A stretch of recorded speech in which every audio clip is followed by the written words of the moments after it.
शादी के 2 हफ्तों बाद मेरा शौहर भी मुझसे नाराज होकर मुल्तान चला गया। अब घर में मेरी सास, मेरा ससुर में और मेरे शौहर के चचा की फैमिली रहती थी।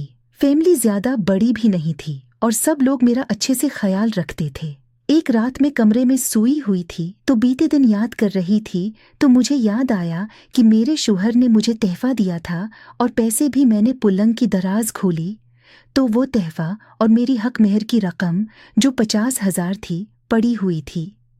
मैंने तहफा खोला तो उसमें स्मार्टफोन था जिसे पाकर मैं बेहद खुश हुई क्योंकि मुझे स्मार्टफोन की ज़रूरत थी और रकम भी मैंने उठाकर अपने पर्स में रख दी थी और मेरे पास पैसे भी बहुत ज़्यादा थे क्योंकि शादी के मौका पर जो मुझे पैसे मिले थे वो मुझसे किसी ने भी तलब नहीं किए।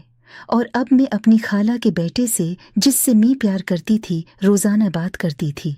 वो भी सुबह सबसे पहले इसी से बात करती, दोपहर का और रात को सोते वक्त तक इससे बात करती। कुछ दिनों बाद उसने कहा मुझे कुछ पैसों की ज़रूरत है और मैं बाद में आपको दे दूं। तो मैंने कहा बोलो कितने चाहिए? तो इसने कहा है 1000। मैंने अपनी हक मेहर की रकम में से 40,000 उसे हज दिए और भेज। कहा ज़रूरत नहीं, मुझे तुम अपनी ज़रूरत पूरी कर लो। मेरा शौहर 10 दिनों बाद घर आता था, 2 दिनों के लिए, लेकिन मेरा उसके साथ रवैया नहीं बदला था और मैंने कह दिया था कि हमारी शादी ज्यादा देर तक नहीं रहेगी, उसलिए मेरे साथ तुम कुछ नहीं कर सकते। हत्ती कि उसने मुझे किसी भी चीज की कम नहीं होने दी थी। हर महीने 15,000 रुपया देता और जूते कपड़े में अब तक का सामान मेरे लिए लेकर आता था। कपड़े और जूते बहुत महंगे होते थे जिसकी मैं कदर नहीं करती थी। किसी दोस्त को उठा कर दे देती तो कभी किसी और को। मैं घर में बोर हो रही थी तो एक दोस्त से उसको का हल पूछा तो उसने मुझे कहा आगे पढ़ाई शुरू कर दो, अच्छा टाइम गुजरेगा। अभी तक मेरी तालीम मीटरक थी और मेरे मीटरक के नंबर 810 नंबर थे। मैंने अपनी सास को कहा कि आगे पढ़ना चाहती हूँ तो उसने साफ इनकार कर दिया। फिर मैंने अपने शौहर पर दबाव डाला तो वह मान गया और उसने अपनी माँ को भी राजी कर लिया और उसने मेरा दाखिला पंजाब कॉलेज में करवा दिया जो कि हमारे घर से कोई 5 किलोमीटर के फासले पर था और बस हमें रोज़ाना लेने आती थी। मैंने FSCM से अपनी आगे तालीम का आगाज़ किया लेकिन मेरा अपने शौहर से रुपा तब्दील नहीं हुआ। जब भी कभी वो मुझे फ़ोन करता तो मैं उससे रोके दिल से बात करती और बहुत ही जो बोलना है बोलो वरना फ़ोन बंद कर दो। हफ्ता के दिन वापसी पर वो मुझे अपने साथ ही लेकर कॉलेज से आता था। कॉलेज में भी मेरी 2-3 लड़कियां अच्छी दोस्त बन गई थी लेकिन वो मेरी इज़्दवाजी ज़िंदगी के बारे में नहीं जानती थी भी। वो मुझे लेने आता था। वो मुझसे बहुत ही तुम्हारा शौहर बहुत अच्छा है, कितना ख्याल रखता है तुम्हारा और किस्मत वालों और जब ठीक को ही ऐसे जीवन साथी मिलते हैं। और मैं भी कहती हाँ बस है। हमारी शादी को 3 महीने हो चुके थे लेकिन इसकी जिनसी ताल्लुकात कायम करने की हर कोशिश नाकाम करती आई और मुसलसल इनकार करती आई। खैर उसने भी कभी मुझसे ज़बरदस्ती करने की कोशिश भी नहीं की। हमारी शादी को 4 महीने हुए थे कि मेरी दूसरी फूफो की बेटी की शादी तय हो गई और वो बहावलपुर शहर में रहती है। मेरे शौहर के भी अपनी खाला के साथ अच्छे ताल्लुकात थे।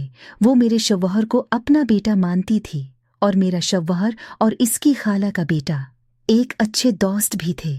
मेरे शौहर ने मुझसे फ़ोन पर पूछा चलोगी शादी पर? मैंने कहा नहीं, मैं पढ़ाई में मसरूफ़ हूँ, मैं नहीं जा रही, तुम चले जाओ। इसके बाद मेरी खाला का बेटा जिससे मैं प्यार करती थी उसने मुझे बताया कि वो भी अपनी माँ के साथ शादी पर आ रहा है क्योंकि उसकी माँ और मेरी फूफो आपस में कज़न थी। तो मैंने कहा पहले तो नहीं आ रही थी, अब आओगी? उसने कहा मैं मुंतज़र रहूँगा आपका। तो मैंने भी कहा मैंने फिर रात को शौहर को फ़ोन किया और कहा मैं भी शादी पर चलूंगी। मेरे शौहर के अपनी खाला के साथ अच्छे ताल्लुकात थे। वो मेरे शौहर को अपना बेटा मानती थी और मेरा शौहर और इसकी खाला का बेटा एक अच्छे दोस्त भी थे।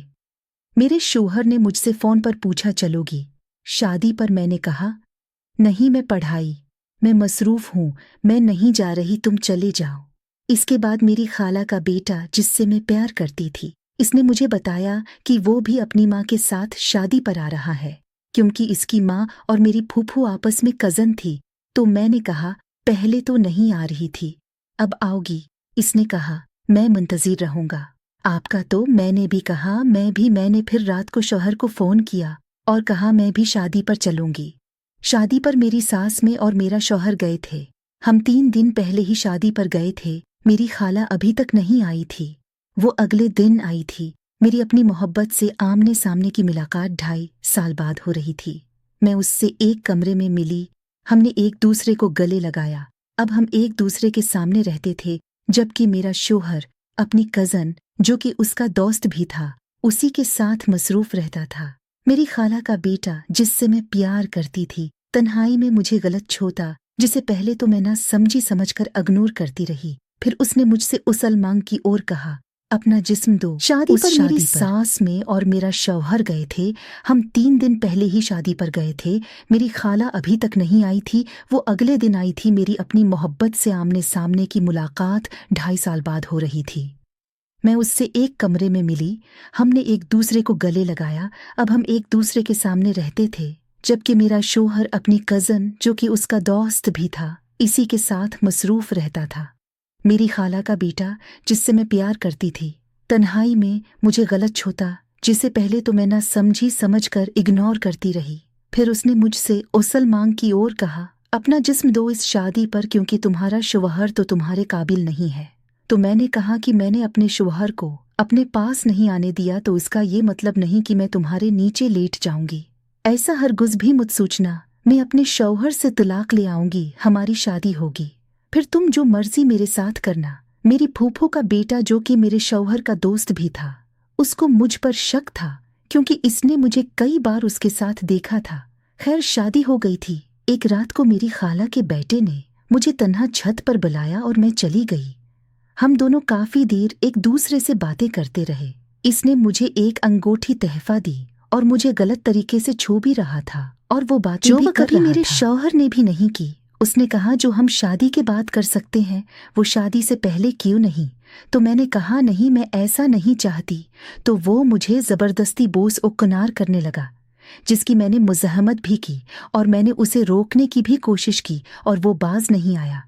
कुछ देर तक तो मैं मुज़ाहमत करती रही, खुद को उससे दूर करने की कोशिश करती रही, लेकिन फिर मैंने भी खुद की उसी के सुपुर्द कर दिया। अभी कोई 1-2 मिनट ही गुजरे थे कि मेरा शौहर वहां आ गया, लेकिन हम नंगे नहीं थे, हमने कपड़े पहने हुए थे और उसने मुझे उसके साथ देख लिया।